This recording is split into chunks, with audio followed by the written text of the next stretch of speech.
The map of 1,000 stars, secrets buried in alien dust.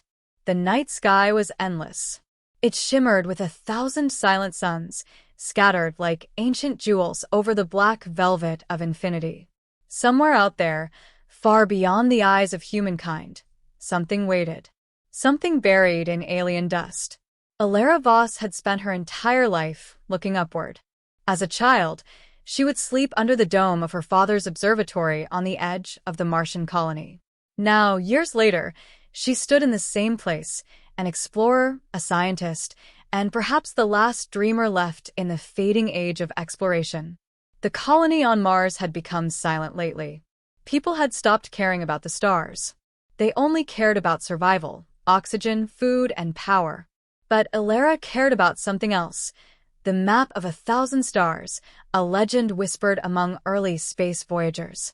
It was said that before the fall of the first human expansion, explorers had discovered a map hidden beneath alien ruins, one that led to the origin of life itself. Some believed it was a myth. Others believed it was too dangerous to search for. Elara, however, believed it was real. One evening, while she scanned the Martian surface using old satellite data, her computer pinged. A strange pattern had appeared near the ruins of Epsilon Ridge, an abandoned dig site once used by the first archaeologists of Mars. At first, it looked like random lines in the dust. But when she enhanced the image, the shapes formed something unmistakable, a constellation map. Not of human stars, but of alien ones. Elara leaned closer to the screen, her heart beating faster. "These coordinates, they don't match any known chart," she whispered. She transmitted the data to her old friend, Dr. Rian Holt, an ex-archaeologist now working in the outer colonies. Within hours, his voice crackled through the communicator. "Elara, where did you get this?" he asked, his voice filled with disbelief. "Epsilon Ridge. The northern ruins," she replied. There was silence. Then Rian said slowly, "Those ruins were closed after the last expedition vanished. You know what they found, don't you?" "I know what they were looking for," Elara said. "The map." Rian sighed. "You really think you'll find it?" "I have to try," she answered quietly. "If there are secrets buried in alien dust, someone has to uncover them." 2 days later, Elara arrived at Epsilon Ridge. The wind howled across the red plains, dragging fine dust that glittered like rust under the dim sun. The ruins lay before her, broken pillars, half-buried domes, and strange carvings etched in stone that no one had ever deciphered. She activated her drone. "Scan for energy traces," she ordered. As the machine hummed, lights flickered beneath the sand. Ancient mechanisms, long asleep, stirred once more. The drone detected a hollow chamber deep below the ruins. Elara descended into the dust. Her flashlight cut through the shadows until she reached a smooth metallic door marked with alien symbols. They glowed faintly when her hand brushed them, as if recognizing her touch. The door slid open with a deep hiss. Inside, she found a vast circular hall filled with carvings, glowing lines, and floating crystal spheres. Each sphere shimmered with star maps, millions of them. It was as if she stood inside the mind of a civilization that had once mapped the universe itself. Her breath caught. "The map of 1,000 stars," she murmured. "It's real." She activated her recorder, documenting everything. But as she moved closer to the central platform, she noticed something strange. Some of the spheres flickered red instead of blue. They formed a pattern. When she overlaid the data, she realized what it was: a pathway leading to a distant system beyond the edge of the Milky Way. A message carved below the map glowed faintly in alien script. Her translator struggled, but after a moment, it displayed the words, "Follow the dust. The secret sleeps in the lightless world." Elara and Rian met again aboard the Astrius, her small research vessel. Rian had reluctantly agreed to join her after seeing the data. "This is madness," he muttered as he checked the star charts. "That system is near the galactic void. No one has ever gone there and returned." Elara smiled faintly. "Then we'll be the first." As the Astrius lifted off from Mars, the crimson planet faded beneath them.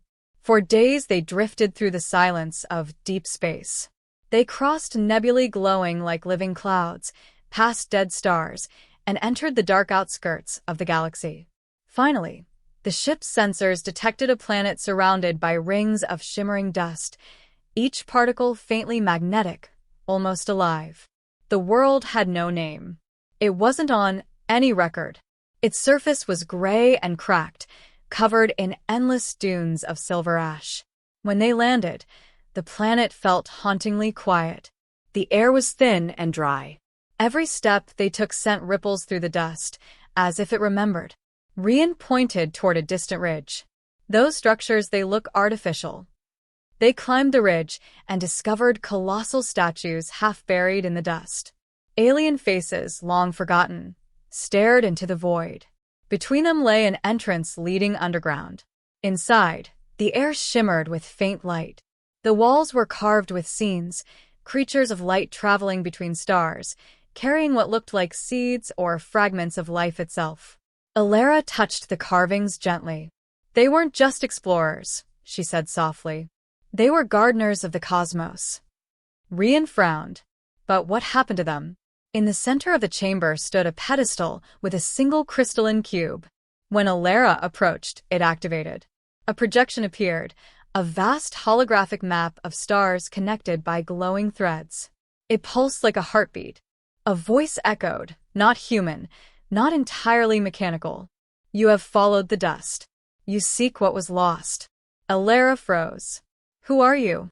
The voice replied, We are what remains of the Makers. The stars remember us. The dust carries our memory. The holographic being revealed the truth.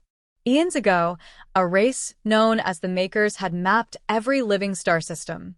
They created life across galaxies, nurturing new civilizations. But when a great cosmic war erupted, their worlds burned. To preserve their knowledge, they encoded their history into star maps scattered across the universe, each hidden in alien dust. Elara realized what she was seeing wasn't just history, it was a warning. The Makers had seen the same path humanity was following: expansion, greed, and destruction. The voice said, You stand at the edge of the same abyss. Learn from our silence. Suddenly, the chamber trembled. The ground split open as energy flared from beneath. The holographic map expanded, filling the entire cave.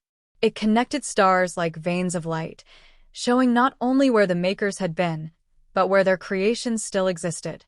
Rian shouted, Elara, the system's collapsing. She backed away, clutching her recorder. We can't leave yet. This is their legacy. The dust around them rose into the air, swirling like living light. The voice spoke one last time.